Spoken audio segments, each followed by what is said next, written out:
My strong belief when I worked at Twitter was that, and I've worked at YouTube previously, is that I believe that we could have a quality of conversation that was slightly elevated, that we maybe took a stricter line on everyone. So, if someone thinks that it's their right to send a footballer some class A swear words and a bit of abuse, my view is no, it's not your right to have that heard by someone. Now, I think we do get into whole discussions about the right to free speech. But one of the fundamental things about that First Amendment is that it always included the caveat that no one has the free speech to shout fire in a crowded cinema. And so consequently, you don't have the right to speak and say whatever you want whenever you want it. You don't have the right to say something that might cause harm to others. Well, so, look, firstly, I think... Well, you clearly don't on Twitter. You clearly don't on Twitter, and people will face the consequences of shouting fire in a crowded cinema. They can, of course, say it.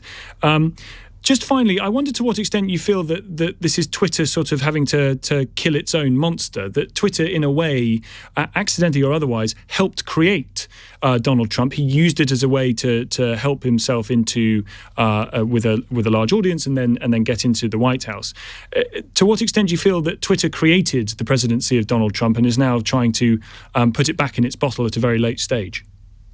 No, I disagree with that. When Barack Obama was first elected in 2008, there were a lot of people saying, wow, this is a remarkable use of the internet. He's rather than relying on big money, he's used the internet to garner hundreds of thousands of people donating to him. And we can pick and choose that when people use the new advent of technology, if we like how you use it. He didn't lie. Barack Obama did not lie on an industrial scale.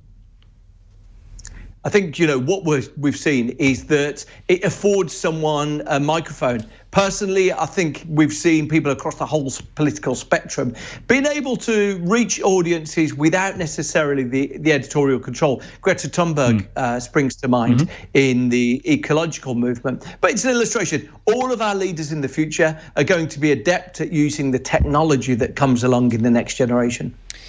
It's really good to talk.